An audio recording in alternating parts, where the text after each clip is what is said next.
नमस्कार दोस्तों, आज मैं आपको सुनाऊंगी वैशाख संकष्टी गणेश चतुर्थी व्रत की कथा। एक बार पार्वती जी ने गणेश जी से पूछा कि वैशाख माह के कृष्ण पक्ष की जो संकटा नामक चतुर्थी कही गई है, उस दिन कौन से गणेश का किस विधि से पूजन करना चाहिए और भोजन में क्या खाना चाहिए।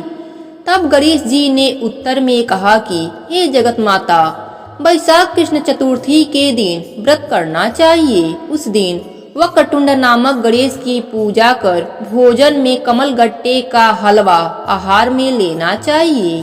हे जगजननी, द्वापर युग में राजा युधिष्ठिर ने इस प्रश्न को पूछा था। तब उत्तर में भगवान कृष्ण ने कहा था कि मैं उसी व्रत का वर्णन करता हूँ, आप श्रद्धा पूर्वक सुने। श्री कृष्ण बोले, हे राजा युधिष्ठिर, इस कल्याणदात्री चतुर्थी का व्रत जिसने किया और उसे जो फल प्राप्त हुआ, मैं उसे कह रहा हूँ। प्राचीन काल में रतिदेव नामक प्रतापी राजा हुए, जो कि शत्रुओं के विनाशक थे। उनकी मित्रता यम, कुबेर, इंद्र आदि देवों से थी। इन्हीं के राज्य में धर्मकेतु नामक एक ब्राह्मण रहता था। उनकी दो स्त्रियां थीं, एक का नाम सुशीला और दूसरे का नाम चंचला था। सुशीला नित्य ही कोई ना कोई व्रत किया करती थी, फलतः उसका शरीर बहुत दुर्बल हो गया था। और इसके विपरीत चंचला कभी भी कोई व्रत उपवास नहीं करती थी, अपितु भरपेट भोजन करती थी। इधर सुशीला को सुंदर लक्षणों वाली एक कन्या हुई और उधर चंचला को पुत्र रत्न की प्राप्ति हुई। यह देखकर चंचला बारंबार सुशीला को ताना देने लगी, अरे सुशीला, तूने इतना व्रत उपवास करके शरीर को जर्जर बना डाला, फिर भी एक कन्या को जन्म दिया। मुझे देख, मैं कभी व्रत के चक्कर में न पड़कर हिष्ट पुष्ट हूँ और वैसे ही बालक को जन्म दिया है। अपनी सौत का व्यंग सुशीला के हृदय में चुभने लगा। वह विधिवत गणेश जी की उपासना करने लगी। जब सुशीला ने भक्ति भाव से संकट नाशक गणेश चतुर्थी का व्रत किया तो रात्रि में गणेश जी ने उसे दर्शन दिया।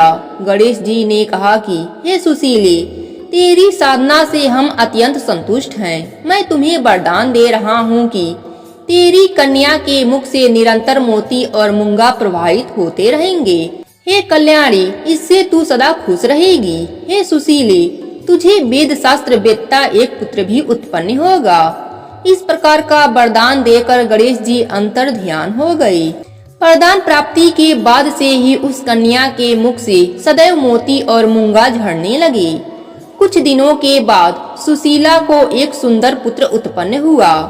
कालांतर में उसके पति धर्मकेतु का स्वर्गवास हो गया। उसके मृत्यु के बाद चंचला घर का सारा धन लेकर दूसरे घर में जाकर रहने लगी, परंतु सुशीला पति गृह में रहकर ही पुत्र और पुत्री का पालन पोषण करने लगी। चंचला हाथ जोड़कर कहने लगी, हे बहन सुशीली, मैं बहुत ही पापिन और दुष्ट हूँ, आप मेरे अपराधों को क्षमा कीजिए। इसके बाद चंचला ने भी उस कष्ट निवारक पुण्यदायक संकट नाशक गणेश जी के व्रत को करने लगी। गणेश जी कहते हैं कि हे देवी, पूर्व काल का पूरा वृतांत आपको सुना दिया। इस लोक में इससे श्रेष्ठ विघ्नहर्ता कोई व्रत नहीं है। श्री कृष्ण जी कहते हैं कि हे धर्मराज, आप भी विधि पूर्वक गणेश जी का व्रत कीजिए। इस व्रत को करने से आपके शत्रुओं का नाश होगा तथा अष्ट सिद्धियां और नौ निधियां आपके सामने करबद्ध होकर खड़ी रहेंगी और थोड़े समय में ही आप अपने राज्य को भी प्राप्त कर लेंगे। हे संकटा गणेश, जैसे आपने सुशीला पर कृपा करी, वैसे ही अपने सभी भक्तों पर अपनी कृपा बनाए रखना। कहानी अधूरी हो तो पूरा करना, पूरी हो तो मान रखना। बोलो गणेश भगवान की जय।